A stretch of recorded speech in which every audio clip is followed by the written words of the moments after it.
Hot akara, sweet, sweet akara here. Patricia prepared her hot akara in the street of Lagos every morning. Children hurried off to school with bread and akara wrapped in old newspapers. In the middle of the chaos stood Patricia's small akara stand, a place that had become the heartbeat of the community. The golden aroma of hot oil and beans frying in her iron pan filled the air, making the stomachs of passers-by growl. Patricia, a 45-year-old woman with strong arms and a round, motherly face, stood behind the pan, gently turning each akara ball with practice ease. Sweat glistened on her forehead, but her smile never faded.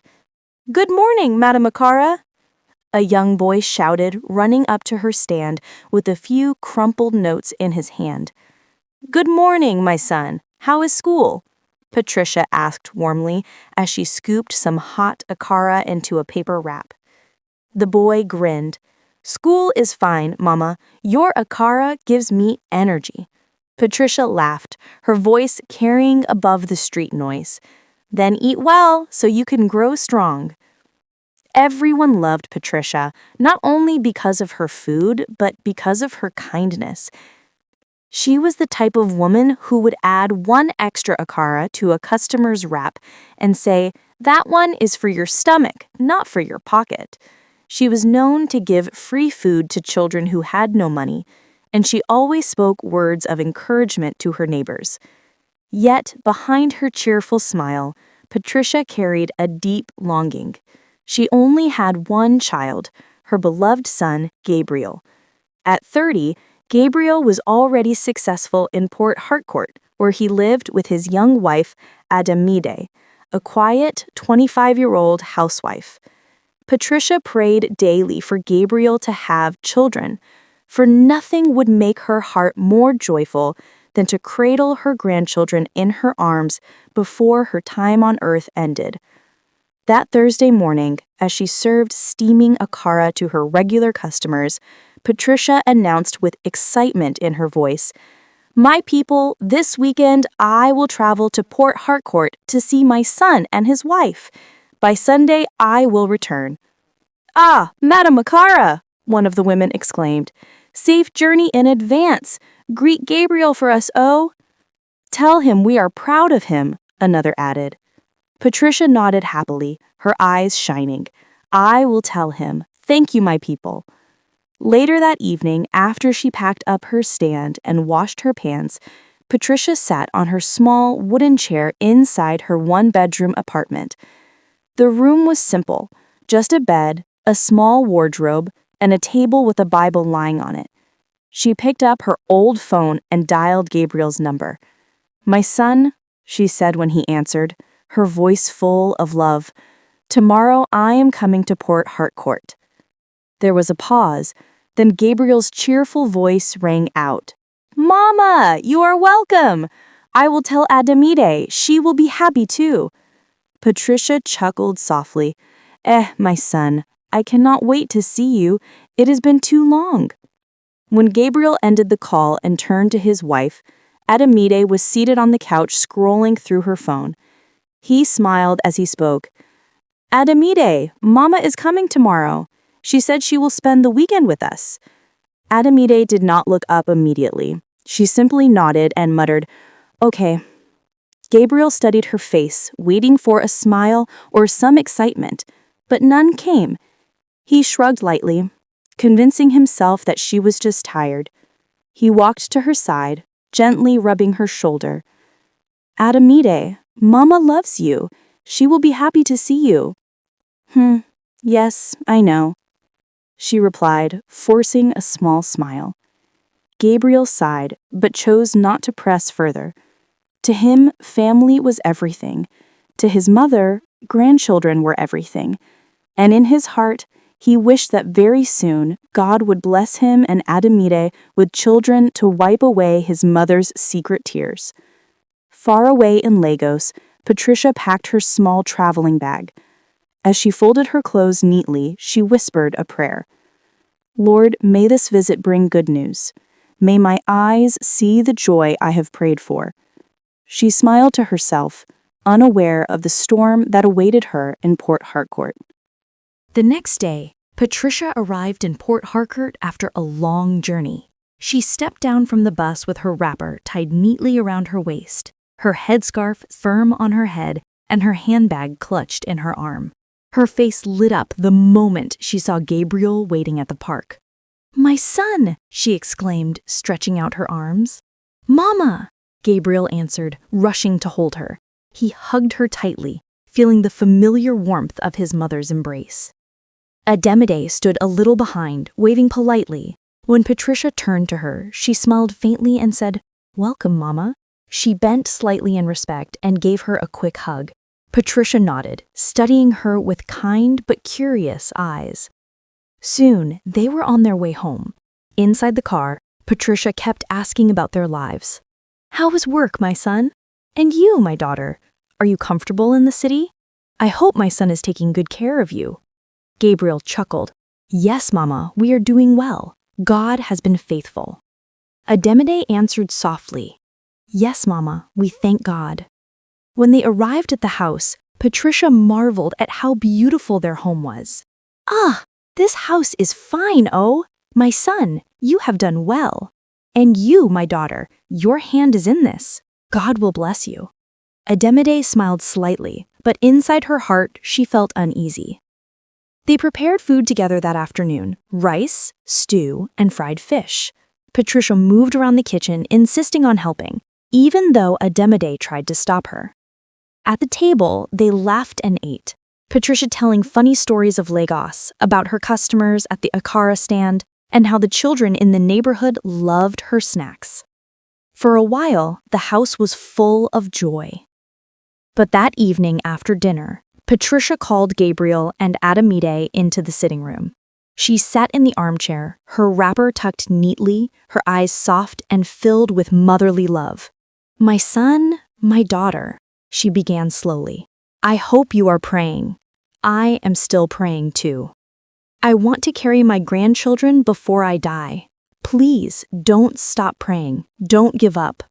Her voice trembled with emotion. Gabriel sat by her side, holding her hand gently. "Yes, Mama, we are praying. God's time is the best. When it is time, He will answer us." Patricia nodded, her eyes wet with unshed tears. "Amen, my son. Amen." Ademide forced a smile and said quietly, "Yes, Mama, God will do it at the right time."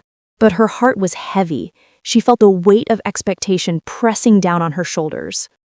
Later that night, when the house was quiet, Gabriel and Ademide lay in their bedroom. Ademide sat at the edge of the bed with a frown on her face, her hands folded across her chest. Gabriel noticed and asked softly, "Why are you sitting like this? Come and sleep, my love." Ademide's voice came out sharp, filled with frustration. "Why is it that any time your mother visits, she always talks about children? Are we the ones who produce children? Is it in our power?" Gabriel let out a deep sigh. "My love, every mother wants grandchildren. You know I am her only child. Try to understand her feelings. If you were in her shoes, you would want the same." Ademide shook her head angrily. "I know, but it should not be every time. Every time she comes, it is the same topic. She doesn't even ask me how I feel." Gabriel moved closer and held her hand softly. "I know it hurts you, but please don't take it to heart. Mama means well. She is only speaking from a mother's pain. Let's be patient. God will surprise us." Ademide pulled her hand away, her eyes shining with unshed tears. "Gabriel, I am trying, but sometimes I feel like I am carrying this shame alone. People may not say it, but I know they are watching. Your mother's words remind me of what we don't have." Gabriel's heart ached. He wrapped his arms around her and whispered, "You are not alone, Ademide. We are in this together. Don't forget that." For a moment, silence filled the room. Only the ticking clock and the distant sound of crickets outside could be heard. Slowly, Ademide allowed herself to lean into his arms. Gabriel kissed her forehead gently. "It's okay, my love. Come and sleep." Though her body relaxed, her heart remained restless. By Sunday evening, Patricia had packed most of her clothes, carefully folding them into her old traveling bag. She hummed softly, a tune she always sang while working at her akara stand in Lagos. Though she had enjoyed the short visit, her heart still carried the burden of unanswered prayers. Gabriel's phone rang loudly. He picked it up and listened for a while before saying, "Yes, sir, I will be there right away." When he dropped the call, he turned to Ademide. "My love, that was one of my big customers. He needs me at the shop urgently. Please, can you take Mama to the park? I don't want her to miss her night bus." Ademide's lips curved into a stiff smile, though her eyes told another story. "Okay, I'll take her." Gabriel hugged his mother quickly. "Mama, safe journey. I will call you tomorrow." Then he rushed out, not noticing the storm brewing in his wife's heart. The house grew quiet. Ademide stood still for a while, her chest rising and falling heavily. Then she walked to Patricia's room, her footsteps slow but sharp. "Mama," she said flatly, "your son asked me to take you to the park." Patricia looked up with a warm smile. "Yes, my daughter. He told me already. Thank you." She bent down to zip her bag. The bag was old, its handles worn, but she carried it with pride. As she bent lower, Ademide's eyes narrowed. All the words Patricia had spoken during her stay echoed in her mind. "I want to carry my grandchildren before I die. You must keep praying. A woman's joy is in her children." Ademide's lips trembled with suppressed anger. Suddenly, she locked the door with a loud click. Patricia raised her head in surprise. "My daughter, why are you locking the door?" Ademide's voice rose like a flame. "You think you can come here any time and disturb me with talks about children? Do you think I don't know how people look at me? Do you think I don't feel the shame already?" Patricia stood slowly, her hands shaking.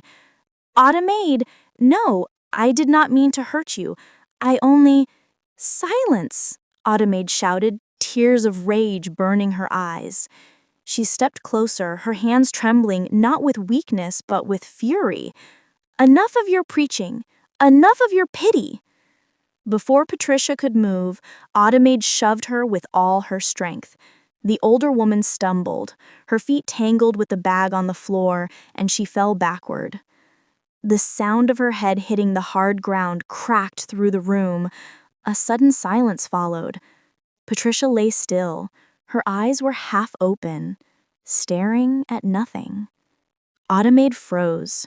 Her chest pounded. She knelt beside Patricia, shaking her arm. "Mama, Mama, wake up, please. I didn't mean. But there was no response. The reality sank in like cold water. Patricia was gone. At first, fear gripped her heart. She paced the room, pulling her hair. "Oh God, what have I done? What have I done?" Then slowly, her fear melted into something darker. Her face hardened. No one must know. Gabriel must never find out. She picked her phone and called a young man from the neighborhood, one who often did menial jobs for small money.